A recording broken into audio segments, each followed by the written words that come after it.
Proverbios 29. Dominio del justo y del impío. El hombre que reprendido endurece la cerviz, de repente será quebrantado, y no habrá para él medicina. Cuando los justos dominan, el pueblo se alegra, mas cuando domina el impío, el pueblo gime. El pueblo que ama la sabiduría alegra a su padre, mas el que frecuenta las rameras perderá los bienes. El rey afianza su país por medio de la justicia, mas el que lo carga de impuestos lo destruye. El hombre que lisonjea a su prójimo tiene un lazo delante de sus pasos. En la transgresión del hombre malo hay lazos, mas el justo cantará y se alegrará.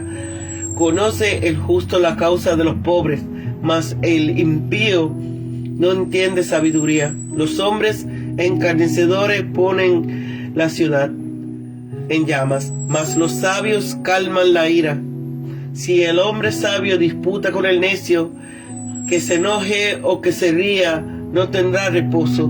Los hombres sanguinarios aborrecen al íntegro, mas los rectos van en busca de su persona. El necio da rienda suelta a toda su ira, mas el sabio al fin la sosiega. Si un gobernante hace caso de palabras mentirosas, todos sus seguidores serán impíos. El pobre y el opresor se encuentran. Jehová alumbra los ojos de ambos. Alianza. El rey que juzga con verdad a los desvalidos afianza su trono para siempre. La vara y la corrección dan sabiduría, mas el justo consentido avergonzará a su madre. Cuando los impíos son muchos, mucha es la transgresión, mas los justos verán la ruina de ellos. Corrija a tu hijo y te dará descanso, y dará alegría a tu alma. Sin profecías el pueblo se desenfrena, mas el que guarda la ley es dichoso. El siervo no se corrige con palabra, porque entiende, mas no hace caso. ¿Has visto a un hombre ligero en sus palabras? Más esperanza hay del necio que de él. El pobre mimado, el siervo mimado, desde la niñez por su amo, a la postrer será su heredero. El iracundo y el furioso. El hombre iracundo levanta contienda y el furioso peca muchas veces. La soberbia del hombre le abate, pero el humilde de espíritu recibe honores. El cómplice del ladrón aborrece su propia alma, pues oye la imprecación y no la denuncia. El que teme a los hombres cae en lazo, mas el que confía en Jehová será puesto en lugares seguros. Muchos buscan el favor del príncipe, mas de Jehová viene el juicio de cada uno. Abominación es a lo justo el hombre inicuo, y abominación es el impío de los caminos rectos.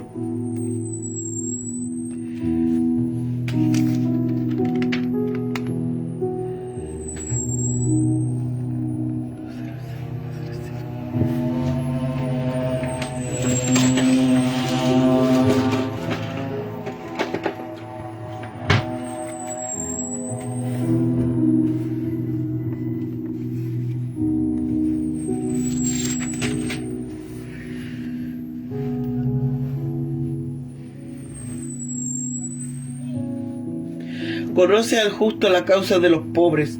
El juez justo conoce, es decir, considera, investiga y reconoce la causa de los pobres. Todos deben tener consideración con los pobres, pero los jueces tienen un deber especial por el cargo que desempeñan. El sentido de la justicia debe hacer a los jueces y a los abogados tan solícitos y laboriosos en la causa del pobre, como si se trataba de un magnate de quien se esperaba grandes beneficios. El impío no entiende, no presta atención a los derechos de los pobres, de los desvalidos, porque carece de discernimiento necesario para reconocerlo. Si un gobernante Las mentiras solo afectan a los que se aprestan a escucharle. Al ser así, el que las recibe tan malvado como él que las da. No es extraño que todos los servidores de un gobernante de una catadura sean malvados, pues serán tentados a aprovecharse de esta debilidad y le presentará falsas acusaciones, falsos hechos.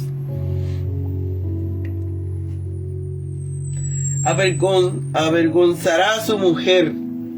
El niño consentido, que como a Adonías nada se le niega, todo se le consiente, será un malvado, un libertino, que causará la vergüenza de su madre, porque por ser ella la que lo dio a luz.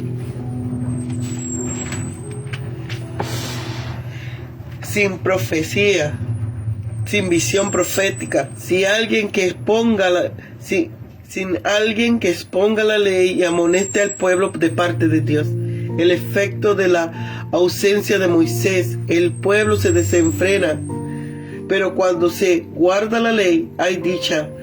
Cuando hay moralidad y orden, así como justicia y generosidad, se indica aquí que cuando los judíos son responsables de la cesación de las profecías, arrojan de sí todo freno y adoptan caminos malvados. Mimado, palabra que no sale en ningún otro lugar en la Biblia, pero que tiene el significado de consentido. El que teme. La enseñanza de este proverbio es frecuente en la Biblia. Aún hombres buenos como Abraham y Simón Pedro, por temor a los hombres, cayeron en el lazo.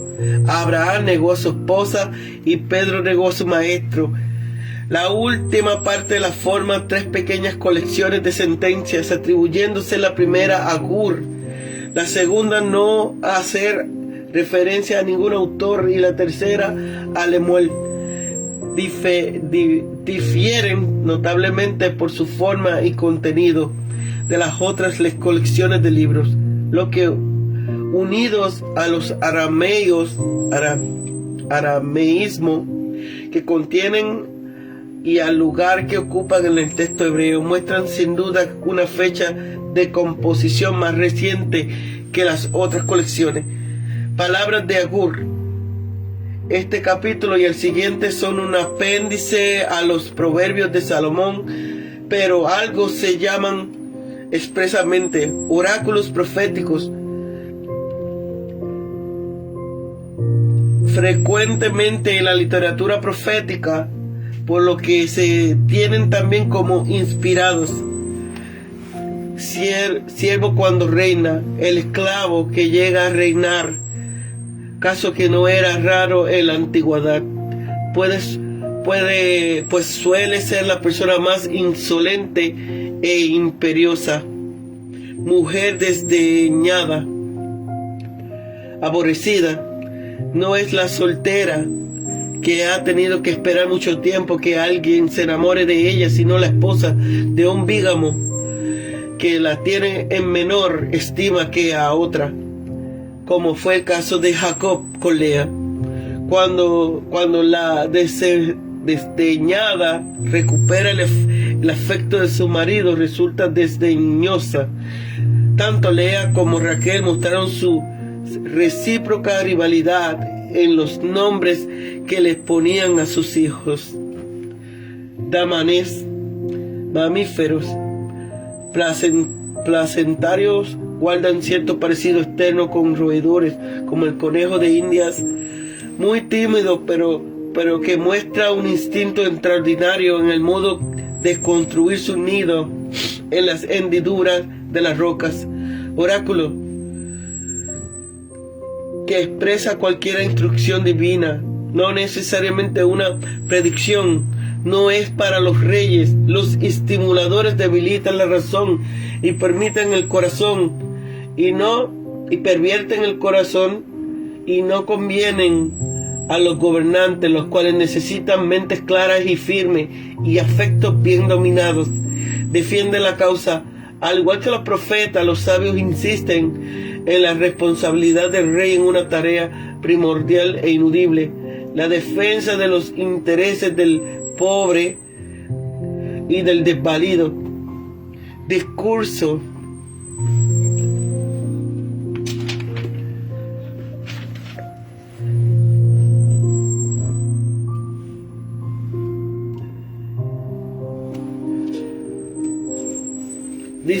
elaborado en forma de acróstico.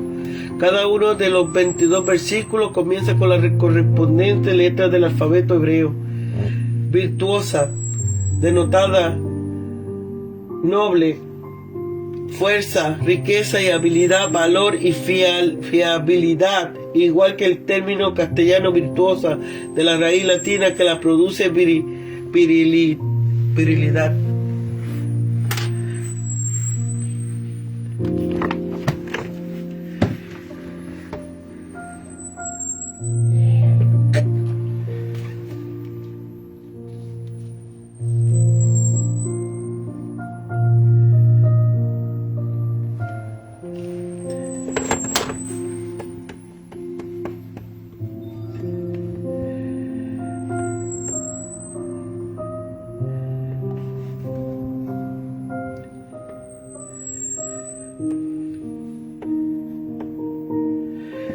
Capítulo 29.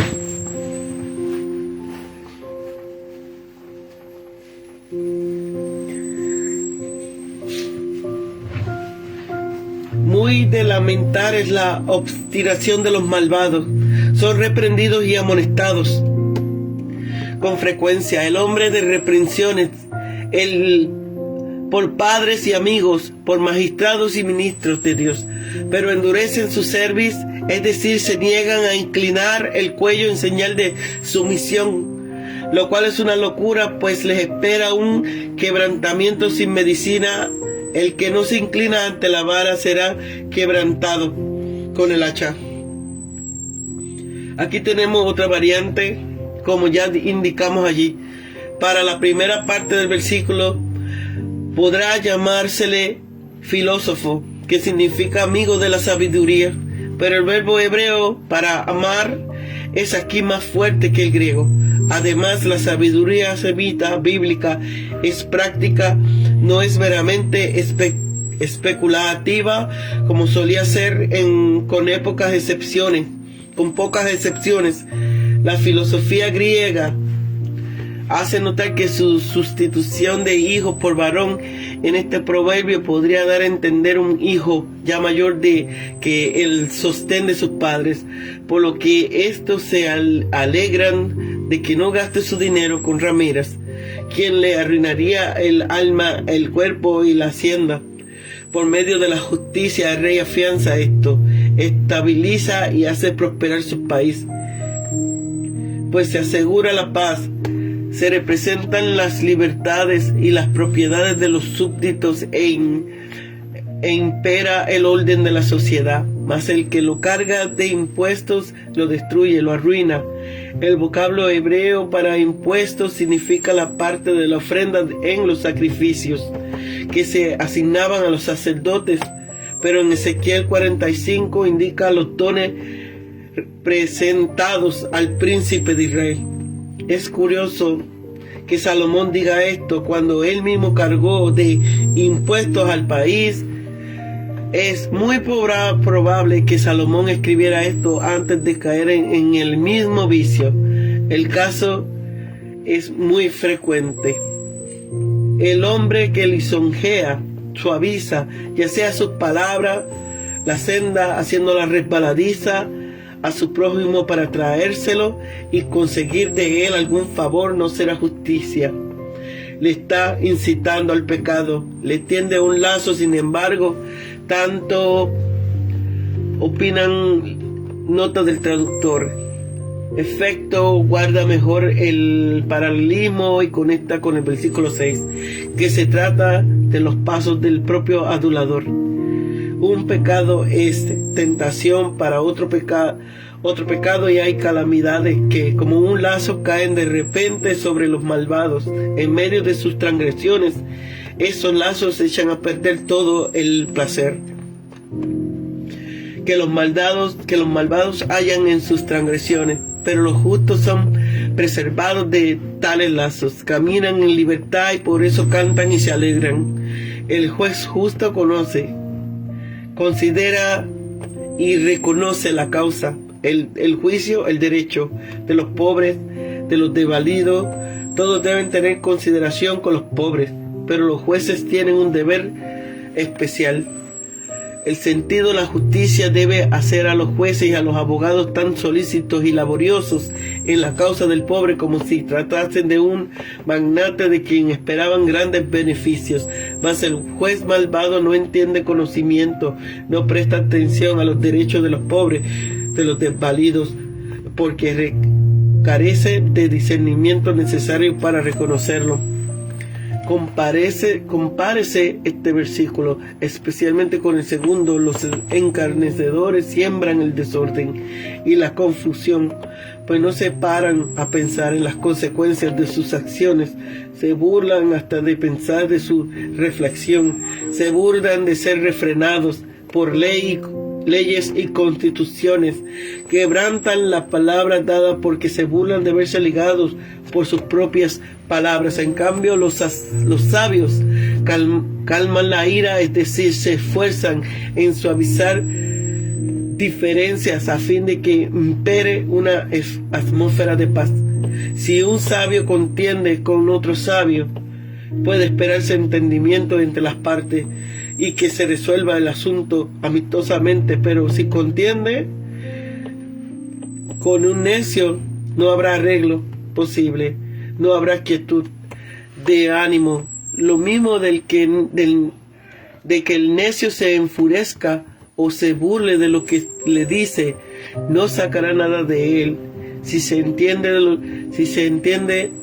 del sabio, el sentido es ambiguo, ya se enoje o se ría. Lo mismo si toma un serio o si toma en broma al tratar con tal necio. Ninguno bien sacará con ello, solo perderá la calma propia del hombre prudente. Los sanguinarios, sedientos de sangre inocente, aborrecen al íntegro, al intachable, pues son como la descendencia de la vieja serpiente, el homicidio desde el principio, mientras que los rectos van en busca de intachable, desean hacerle bien. Es cierto que la frase busca el alma, o mejor la vida, de quien suele significar intención de dar muerte a la persona. La mala intención queda excluida en el caso presente. Lo mismo opina, añade, este es el mismo modo satisfactorio que explica el texto y el argumento de que la frase tiene de ordinario el sentido opuesto, no es decisivo contra él. Necio es ciertamente el que ante la menor provocación da rienda suelta a toda su ira y dice lo que viene a la boca sin reflexión ni consideración. En cambio, el sabio se domina a sí mismo, prudente y reflexivo, mide sus palabras con calma y escucha con atención lo que se dice. Las mentiras solo afectan a los que se prestan a escucharlas. Al ser así, el que las recibe tan malvado como el que las da. No es extraño que todos los servidores de un gobernante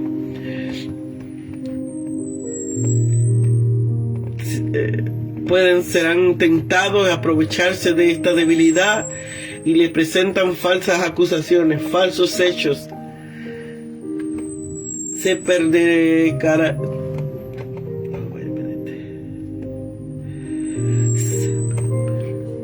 percatarán de que también de ellos se cuentan mentiras al gobernante. El versículo presente es una variante y pone una vez más en relieve la igualdad de todos los hombres ante Dios, ricos y pobres, malos y buenos.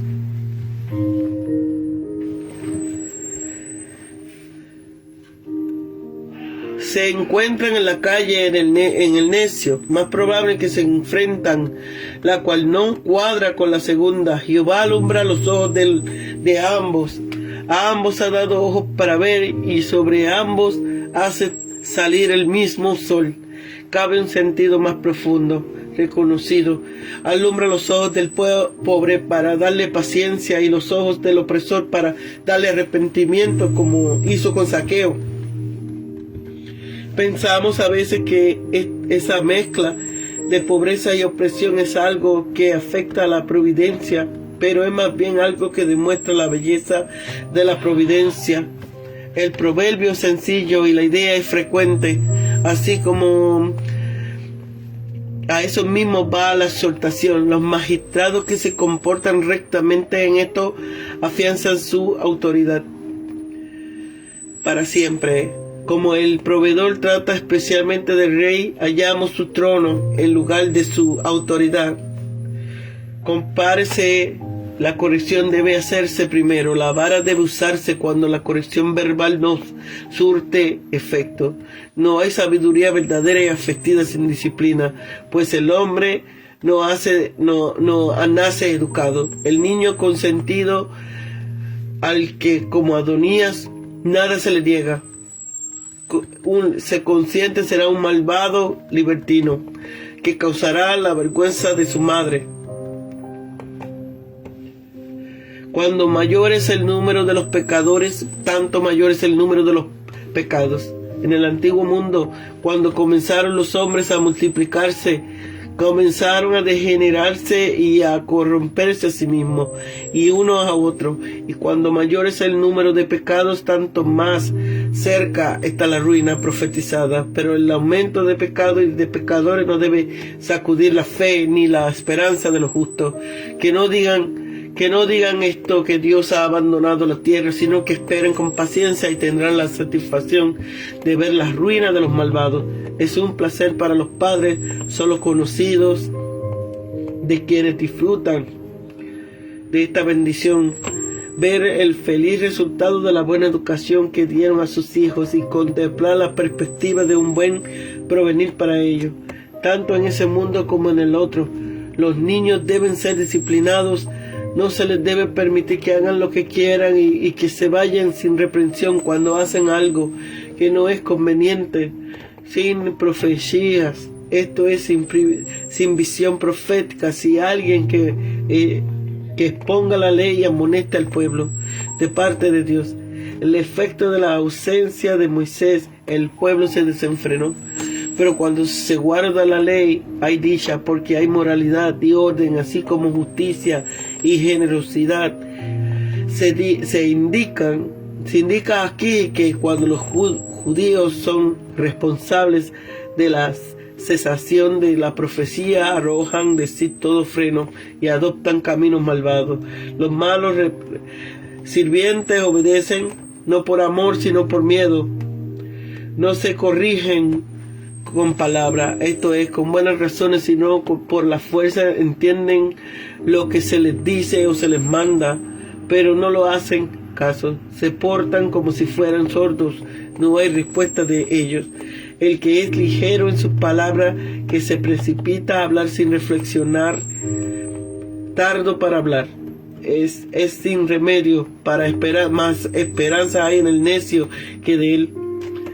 Para esta frase, al menos el necio que reflexiona con un poco antes de hablar, ya reconoce algún tanto su necedad, con lo que puede comenzar a ir por el camino de la sabiduría. Hay en quienes por naturaleza son de corto alcance y avanzan muy despacio en sus estudios, pero llegan a obtener mayores conocimientos y ser de mayor provecho en la vida que los que poseen genio vivo y clara inteligencia, pero carecen de reflexión y prudencia. La amonestación es clara, pero la predicción es oscura, porque el vocablo hebreo manón no sale en ningún otro lugar. Desagradecido. Según eso, el proverbio diría que el que mima desde la niñez a un esclavo, al final se le volverá desagradecido. Es decir, se creerá que él es el amo, como si a él le pertenece la hacienda, Aunque los comentaristas definen en cuanto a la traducción del vocablo Manon, el sentido que la frase le dan al moderno es más o menos el que aquí le hemos dado. La primera parte del versículo es una repetición con la ligera variante del vocablo iracundo. Significa hombre de ardor, de genio pronto, presto a enfurecerse, que es precisamente el vocablo que sale en la segunda parte del presente versículo, y del que se dice aquí que abundan en transgresiones, porque en su furia el sentido moral queda obnubilado por los humos del mal genio. Compárese este proverbio y adagio el autor desconocido: el que corre hasta el honor halla que el honor huye de él, pero el que huye del honor le persigue el honor. El cómplice del ladrón aborrece su propia alma, pues contribuye a su propia ruina, conforme al contexto posterior. Oye la imprecación, es decir, el conjunto, la invitación, el juez o testifica del hecho y no lo denuncia, porque se denunciaría a sí mismo, será condenado. Por tanto, por no querer testificar, más probable por perjurio. La enseñanza de este proverbio es frecuente en la Biblia. A un hombre bueno como Abraham y Simón Pedro, por temor a los hombres, cayeron en lazos. Abraham negó a su esposa. El proverbio se refiere al caso de que una persona busca el favor, una expresión facial favorable. El gobernante para ello emplea cualquier medio, soborno, adulación, con tal de obtener veredicto favorable en su juicio, litigio, pero el juicio definitivo de cada uno en cada caso pertenece a Dios. Aun cuando un gobernante o juez injusto condene a un inocente, Salomón mismo era un gobernante y, como se dice en castellano, conocía bien el paño. Más de uno acudiría a él en busca de favor por medios deshonestos. Amán disponía del favor de Asuero, pero de poco le sirvió. Lo que importa de veras no es el favor del príncipe, sino el favor de Dios. El proverbio expresa no solo la oposición innata entre el vicio y la virtud, sino también la antigua enemistad siempre existen entre la simiente de la serpiente y la simiente de la mujer. Todos los que han sido santificados tienen arraigada antipatía a la maldad y a los malvados. Con esta mutua repugnancia entre el justo y el impío, entre el mal y el bien, se cierran los proverbios de Salomón, pues lo que queda son apéndices al libro.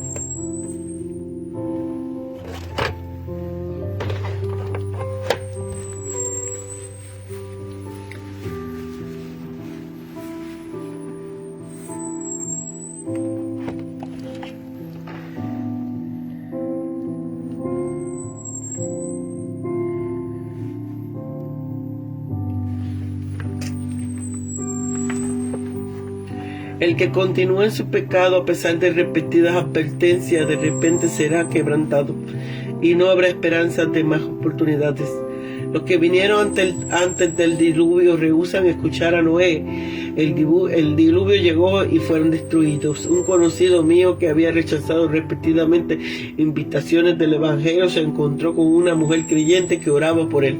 Con frecuencia, ¿quién le dijo? ¿No crees que ya es hora ¿no crees que ya es hora de entregarte al Señor? A lo que él contestó: ¿Y qué ha hecho él por mí? Eso mismo fin de semana su vida se apagó en una desgracia. Fue uno de los accidentes que no podían ocurrir, pero ocurrió. El carácter de los gobernantes de una nación afecta a la moral del país. Cuando los justos dominan en número y en poder, el pueblo se alegra. El gobernante impío ocasiona gemidos por doquiera. El hijo que ama la sabiduría que viene una vida cristiana de separación y devoción causa gozo a su padre, pero el hijo que viene en inmoralidad malgasta y pierde el dinero de su padre. Como sabemos, el hijo pródigo despilfarró los bienes de su padre en un desenfreno. Obrando con juicio, el rey conduce a su pueblo a una posición de fuerza. El que acepta presentes y sobornos para pervertir la justicia socava la estabilidad del gobierno. El lisonjero pone en peligro a su prójimo porque rehúsa decirle la verdad o le alaba por cosas que no son ciertas, alimentando también el orgullo que le hace caer. El hombre malo suele quedar atrapado en lazos. El justo está alegre porque no tiene temor de las consecuencias de la transgresión. Él canta y se alegra. Los justos se interesan de forma activa en la causa de los pobres. Los impíos no tienen interés alguno en mostrar tales preocupaciones. Los escarnecedores ponen la ciudad en llamas. Crean confusión y desorden, incitando ira, agitando al pueblo y creando divisiones. Los sabios buscan extinguir la discordia y proveer la paz. Este proverbio puede tener dos significados. El más probable es el primero. Cuando el sabio discute con el necio solamente se enojará, se reirá. Nunca será persuadido y nunca tendrá reposo. La otra interpretación es cuando el sabio discute con el necio, ya sea que el sabio use de severidad o de humor, no habrá ninguna diferencia, no logrará nada positivo. De modo, nos encontramos con dos posibles interpretaciones. Una la encontramos: los hombres sanguinarios aborrecen al que es perfecto y en cuanto a los restos procuran quitarle la vida. Aquí los transgresores impíos son los sanguinarios en ambos casos. Y el otro significado, en la primera parte vemos sanguinarios destruyendo vidas, pero el segundo, los rectos queriendo preservarlas y protegerlas. El necio da rienda suelta a toda su ira, mas el sabio al fin la sosiega. La idea de permitir que la ira explote sin control alguno, como desahogo, diciendo o haciendo lo que pasa por la cabeza, sin tener en cuenta las consecuencias, sin contra hasta 10, sin contenerla y sosegarla, sin oír toda la historia, es algo totalmente erróneo. Así, aquí el pensamiento parece ser que si un gobernante quiere ser mimado, halagado y aliviado con buenas noticias, entonces todos sus servidores le tratarán de esa manera, hablarán mentiras, lisonjeas.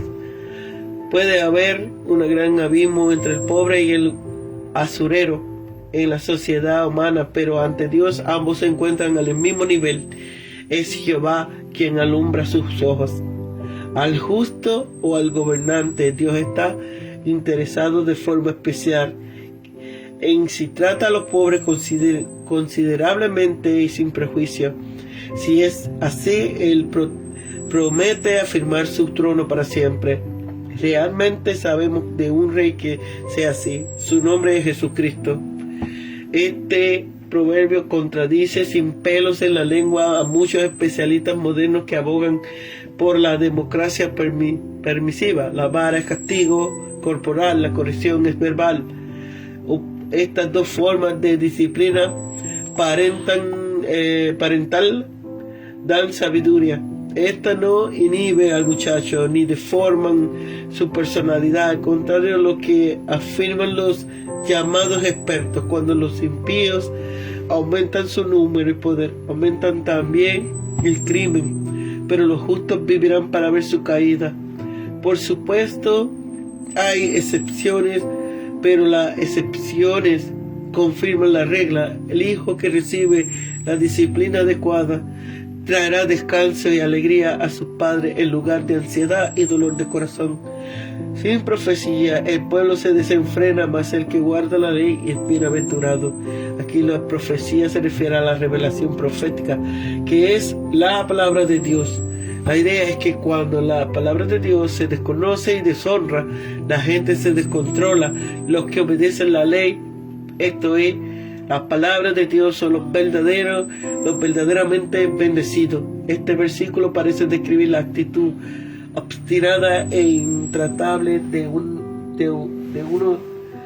más de un siervo. Las órdenes verbales no siempre bastan, pues se entiendan las instrucciones del amo, pero que no las lleven a cabo. Simplemente se quedan callados y hoscos. El Señor Jesús dijo: ¿por qué me llamáis Señor, Señor, y no hacéis lo que yo digo? Lucas 6:46. De todos los temas tratados en Proverbios, nuestras palabras reciben gran parte de la atención. Aquí aprendemos que el que habla antes de pensar tiene menos esperanza que el necio. Esto le coloca en el mismo lugar que el que es sabio en su propia opinión. Si se mima y consiente a su siervo, éste olvidará su posición y esperará que se le trate como un hijo. La familiaridad indebida en las relaciones entre jefes y empleados a menudo produce menosprecio, como dice el refrán: donde hay confianza da asco. La palabra traducida como hijo o heredero en la segunda del versículo es de significado incierto. Casi todos nos habremos encontrado alguna vez con estos dos hombres. El iracundo levanta todo tipo de problemas y el furioso o apasionado comete muchos pecados. El orgulloso puede estar bien seguro de su abatimiento. Es el humilde quien será elevado a un lugar de honra. El profesor estaba escalando en el monte Wishorn cuando se hallaba cerca de la cima. El guía se hizo a un lado para dejar que un viajero tuviese el honor de subir el primer embriagado por la panorámica, y olvidándose de fuertes vendaval que estaba soplando, subió de un brinco y estableció erguido en la cima. El guía le tiró hacia abajo, exclamando de rodillas: caballero, aquí uno solo está a salvo de rodillas. Las cimas de la vida, ya sea de conocimiento, de amor o de éxito terrenal, todas están llenas de peligros. Junto a tu costado herido, Cordero de Dios, tenme siempre. Solo allí estoy sin peligro, y tu paz por donde quiera me envuelve. Enemigos y trampas por fuera me rodean, deseos y temores por dentro me traicionan. Tan solo la gracia que me halló al buscarme, pero limpio en el estanque, consérvame. El cómplice de la droga estuvo como si aborreciese su propia vida, porque ¿por qué oye la imprecación? Esto es, cuando el juez se le pone bajo juramento para decir todo lo que sabe y no dice nada, perjurándose a sí mismo bajo la ley de Moisés. El que oía al juez poniéndose bajo juramento y aún así rehusaba testificar, era contactado como culpable y castigado en acorde. No había cosa tal como el derecho de guardar silencio. El temor del hombre resulta en rendición a la presión humana para cometer el mal o para abstenerse de hacer el bien. Cuando personas han ido al infierno por miedo a lo que dirán sus amigos, si confiaban en Cristo, el que confiaba en Jehová estará seguro, pase lo que pase. Tememos mucho al hombre, porque tememos poco a Dios. Muchos consideran a los gobernantes terrenales como la respuesta a sus problemas, pero es de Jehová que viene la justicia. No hay simpatía entre el inicuo y el recto. El justo mira con desaprobación al impío, y el impío aborrece al justo. De la misma forma que una vara recta muestra la imperfección de una de una retorcida. Así de evidente es el contraste entre una vida limpia y una impía. Aquí tenemos los proverbios de Salomón.